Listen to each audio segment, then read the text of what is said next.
Hi, Godzo Medicine PS4, PS5 and Medic Maniac YouTube.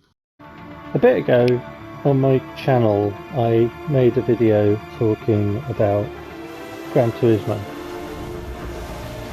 and I talked about a bit to do with the tuning and upgrading, and I talked about how that's linked to the credit system and the microtransactions and how the business model doesn't suit the game. And I've also talked about the flaws of Gran Turismo aside from the business model and the suits and all the investors who have forced the development team to make Gran Turismo in a way that exploits players, exploits human beings. I talked about fundamental flaws with the interface of Gran Turismo. Gran Turismo does not have anywhere the player can take a car and test it, and not only test it but make alterations to the upgrade package that they put on it.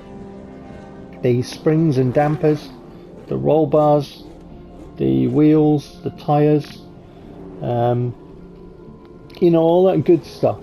When you set up your car for a specific track, your gears, your differential, it does not have a mode that you can click on for testing your car and options for picking a track to test your car on and set it up on. Now, I come from a background of Forza Motorsport, which I played heavily. I was heavily invested in that on the Xbox 360 before Microsoft did their, we hate players and released the Xbox One with all that anti-gamer stuff, right? So I was there on the 360, I was there on the original Xbox as well, playing Forza Motorsport 1. And before that, I was setting up cars on the N64 in F1 World Grand Prix, right? But essentially when it comes to these types of games, like Project Cars 2 here, with Forza Motorsport, I learned my trade in building and tuning cars, which I did to a decent standard. I had cars running in the top 100, for example. I didn't do aero because I had questions about aero that on the forums nobody wanted to answer, nobody wanted to talk about. That's a different kettle of fish, getting off track there. So my background is I came from Forza and I learned about tuning cars in Forza. That's different to Gran Turismo. There are different settings in Forza, like caster. Caster's not in Gran Turismo, but there were caster, positive caster, negative caster, all that. Gran Turismo is behind Forza Motorsport in those terms, right? Forza Motorsport, and this is ironic, I was only thinking about this the other day. Forza Motorsport was made to copy Gran Turismo because Microsoft really didn't have a gaming history.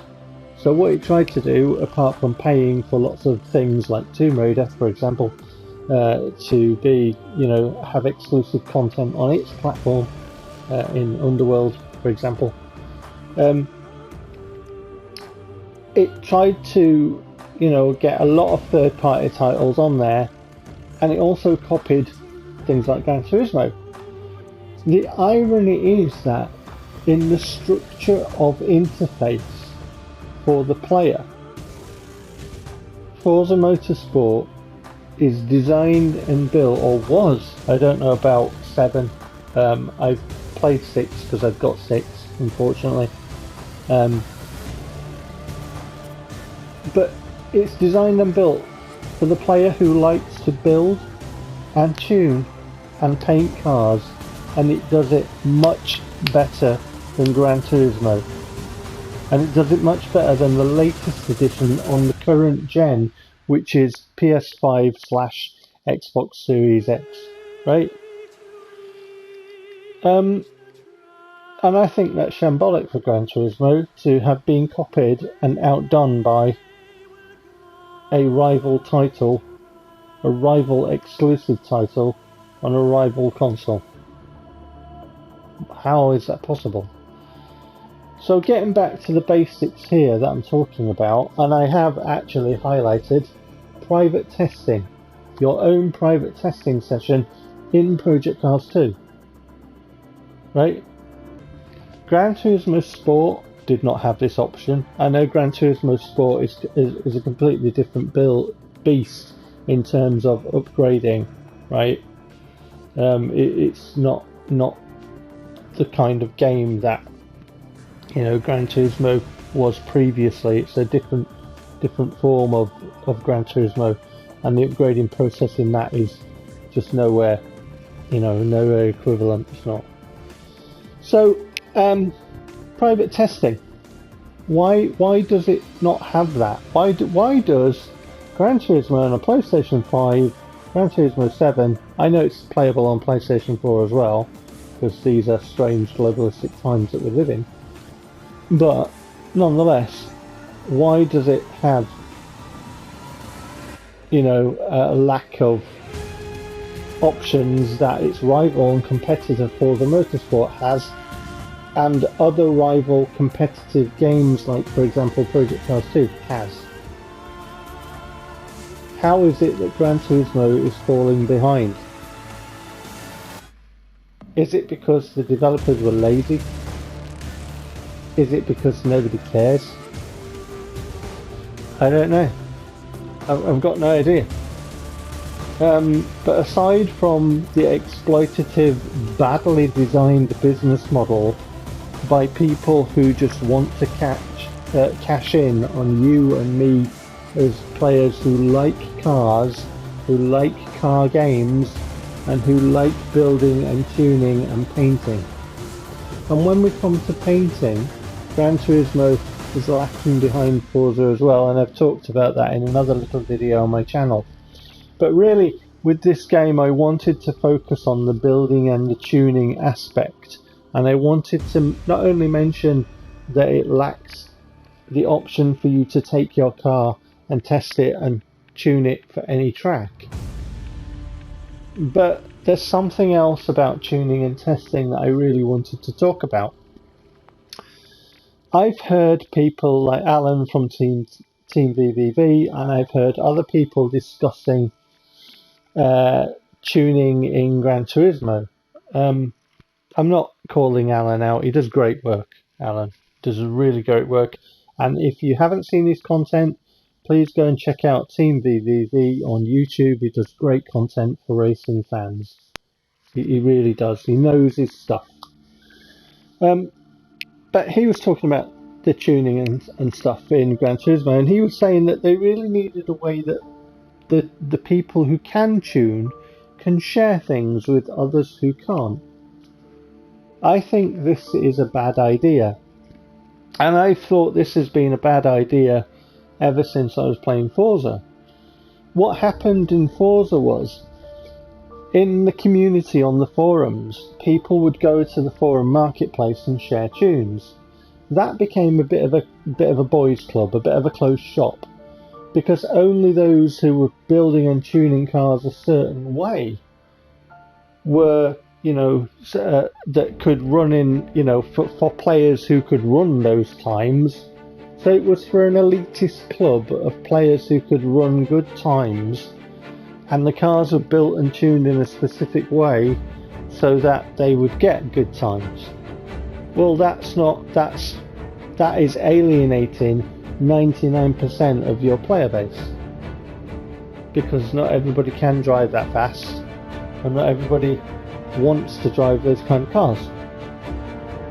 A game like this, a game like Forza, a game like Gran Turismo is purely for the player, the individual. It's exactly like bringing your kid a big box of toys and dumping it in front of them and say, there you go, have fun with that.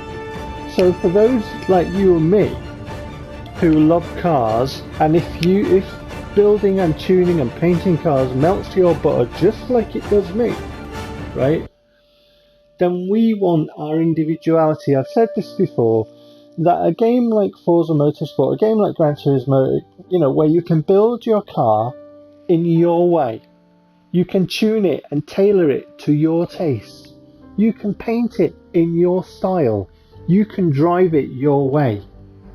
I don't see in games any greater customization than that, right? I don't. And so this idea of sharing tunes, of games taking that shape where only the fastest, this tune got this time, therefore you need this tune because it's a fast car. Well, you might not be able to drive it that fast, so it's useless to you, and it might not handle in a way that you like for your driving style. Or you might look at it and say, do you know what, I can do better than that, because that's exactly what I did. I looked at cars in Forza and I thought I can do a better job than that, and I did. And I had a discussion with tuners who were building really fast cars, because I liked cars to handle really well and to drive really nice.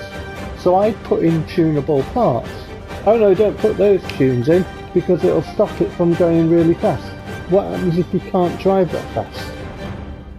What happens if you're one of the 99% who can't do that?